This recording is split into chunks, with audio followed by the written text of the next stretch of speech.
Hello everyone, this is Amit Chaturvedi and I welcome all of you in versatile brains. दोस्तों, spoken English classes की जो video series चल रही हैं उसमें हम इम्पॉर्टेंट यूजेस डिस्कस कर रहे हैं और आज का जो चैप्टर है वो है 24वां चैप्टर। इसके पहले 23 चैप्टर हमने डिस्कस करे हैं और उनमें कई सारे यूजेस हमने डिस्कशन किए हैं। उसके पहले हमने मॉडल्स डिस्कस किए थे और टेंसेस भी डिस्कस किए थे। तो दोस्तों, आज का जो यूज़ है वो है नीड और नीड्स का यूज़। दोस्तों, ये छोटा सा यूज़ है लेकिन बहुत फ्रीक्वेंटली हमारी स्पोकन लैंग्वेज में, स्पोकन इंग्लिश में इसका इस्तेमाल किया जाता है, इसलिए ये थोड़ा इम्पॉर्टेंट भी है। तो ये छोटा सा यूज रहेगा, तो आज हम इसको पढ़ने वाले हैं।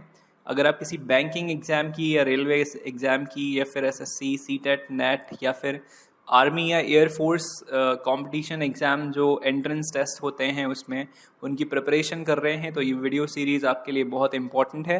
चैनल पर और भी कई सारी प्लेलिस्ट हैं, उनमें भी ग्रामर से रिलेटेड बहुत सारे वीडियोस हमने डिस्कस किए हैं, आप जाकर उन वीडियोस को भी देख सकते हैं। तो आज का वीडियो है नीड और नीड्स के ऊपर। चलिए शुरू करते हैं आज के वीडियो को और डिस्कस करते हैं नीड और नीड्स का यूज़। तो दोस्तों, ये रहा आज का यूज़ जिसमें हम पढ़ने वाले हैं नीड और नीड्स का यूज़। दोस्तों, जब भी आपका सेंटेंस कुछ इस तरह का स्ट्रक्चर हो, यानी इस तरह की बनावट में हो, इस सब्जेक्ट को ऑब्जेक्ट की ज़रूरत है, यानी कोई एक जिंदा आदमी है, उसको एक वस्तु की आवश्यकता है, की ज़रूरत है, तो हम उसको बनाते हैं नीड और नीड्स से। जैसे फॉर एग्जाम्पल अगर लिखा हो मुझे पैसों की ज़रूरत है, या डॉक्टर को एक्सपीरियंस की ज़रूरत है, या फिर मज़दूर को कहीं तो वैक्सीन की ज़रूरत है, या फिर किसानों को ट्रैक्टर की ज़रूरत है, इस तरह का कोई भी सेंटेंस आता है तो उसे हम नीड और नीड्स से बनाते हैं। दोस्तों, ये नीड और नीड्स का स्टैंडर्ड फॉर्मूला है। नॉर्मली हमने नीड जो है वो मॉडल वाले चैप्टर में पढ़ा था। अगर आपने वो वीडियोस नहीं देखे तो आप उन वीडियोस को भी देख सकते हैं जिसमें हमने मॉडल का चैप्टर वाइज कंप्लीट डिस्कशन किया है 8 या 9 वीडियोज़ में। तो नीड और नीड्स आपको लगाने कैसे हैं? जब भी आपके सब्जेक्ट की जगह आई, यू, वी या फिर दे लिखा हो तो आप नीड यूज़ करोगे, और अगर सब्जेक्ट की जगह ही, शी या फिर किसी का नाम लिखा हो तो हम नीड्स यूज़ करेंगे। यानी सिंगुलर सब्जेक्ट के साथ नीड्स यूज़ होता है और प्लूरल सब्जेक्ट के साथ नीड यूज़ होता है। तो अगर सेंटेंस आपका पॉजिटिव हुआ तो आप सबसे शुरू में सब्जेक्ट लिखोगे। अगर सब्जेक्ट आई, यू, वी या फिर दे होगा तो हम लिखेंगे नीड, और सब्जेक्ट ही, शी या फिर नेम होगा तो हम लिखेंगे नीड्स, और उसके बाद में हम लगाएंगे ऑब्जेक्ट। जैसे मुझे कार की ज़रूरत है तो बनेगा आई नीड कार। अगर यही सेंटेंस नेगेटिव हुआ तो हम सब्जेक्ट लिख देंगे सबसे शुरू में, उसके बाद लगा देंगे डू या फिर डज, फिर हम लिखेंगे नॉट, फिर आएगा नीड अकेला और उसके बाद ऑब्जेक्ट। अब आपको डू डज कैसे लगाने हैं, अगर आपने इंडेफिनिट टेंस पढ़ा होगा इस चैनल पर जो हमने वीडियो पढ़ा था तो आपको पता होगा, फिर भी मैं आपको बता देता हूँ। जब भी सब्जेक्ट आई, यू, वी या फिर दे होता है तो हम लगाते हैं डू, और सब्जेक्ट ही, शी या फिर नेम होता है तो हम लगाते हैं डज। उसके बाद हम लिखेंगे नॉट क्योंकि ये नेगेटिव सेंटेंस है। उसके बाद अकेला आएगा नीड, इसमें आपको एस कभी भी नहीं लगाना है, और फिर लास्ट में आएगा ऑब्जेक्ट। अगर सेंटेंस यस नो क्वेश्चन हुआ जिसके शुरू में क्या आता है तो हम डू डज को आगे लिख देंगे, उसके बाद आएगा सब्जेक्ट, फिर हम लिखेंगे नीड और लास्ट में आएगा ऑब्जेक्ट। जैसे कि क्या तुम्हें पैसों की ज़रूरत है तो हम बनाएंगे do you need money, do you need money. ऐसे ही हम बनाते हैं WH फर्स्ट सेकेंड सेंटेंस, और ऐसे ही हम बनाते हैं WH सेकेंड सेंटेंस। सबसे शुरू में WH वर्ड, फिर उसके बाद डू डज, फिर सब्जेक्ट, उसके बाद नीड और लास्ट में ऑब्जेक्ट।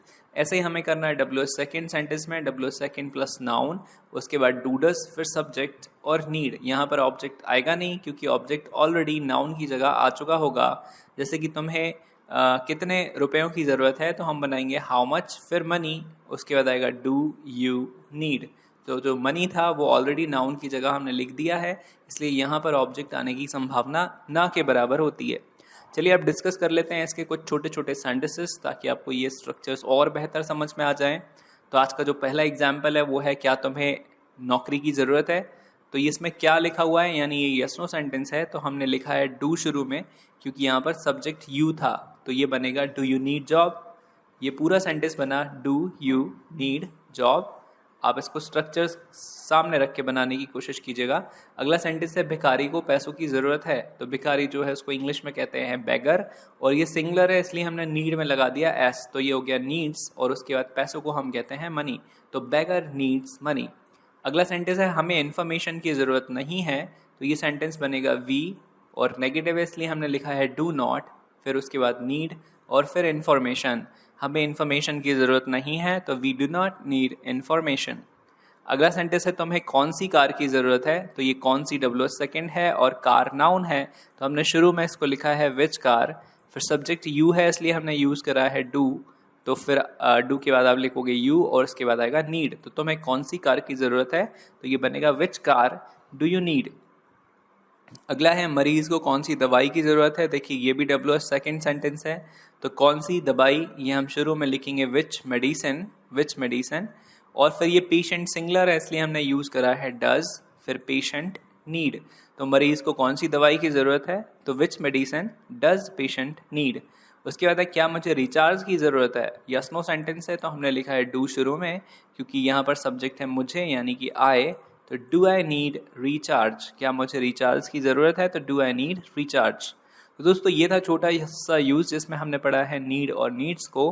आई होप कि आपको ये यूज़ समझ में आ गया होगा, काफ़ी आसान था। अब आप इस तरह के कोई सेंटेंस अपनी कॉपी में लिखिएगा और उनको स्ट्रक्चर्स की मदद से इंग्लिश में बनाने की कोशिश कीजिएगा। उसके बाद भी अगर आपको कन्फ्यूजन रह जाएगा, और मुझे लगता है बिल्कुल कन्फ्यूजन नहीं रहेगा, तो आप मुझे नीचे कमेंट बॉक्स में लिख दें। हम आगे आने वाले वीडियोस में उन कन्फ्यूजन्स को डिस्कस कर सकते हैं। इसके अलावा आप कुछ कहना चाहते हैं, पूछना चाहते हैं, बताना चाहते हैं, तो आप मुझे इस यूज़र नेम के साथ फेसबुक पर सर्च करके भी मैसेज भेज सकते हैं। चैनल को आपने अभी तक सब्सक्राइब नहीं किया है तो सब्सक्राइब ज़रूर कर लें, बेल आइकन को भी साथ में प्रेस कर लें ताकि नोटिफिकेशन के साथ आपको वीडियो की इन्फॉर्मेशन टाइम टू टाइम मिलती रहे। तो आप मुझे नीचे कमेंट सेक्शन में लिख के बताना कि ये वीडियो आपको कैसा लगा। अब अपन मिलेंगे अगले वीडियो में जिसमें हम डिस्कस करेंगे लास्ट वाला यूज़, और वो यूज़ है नीड टू और नीड्स टू का। तो चलिए मिलते हैं आपसे अगले वीडियो में और पढ़ेंगे हम लास्ट यूज़ जो है नीड टू और नीड्स टू। तब तक के लिए stay safe, stay healthy and have a good day. Bye bye.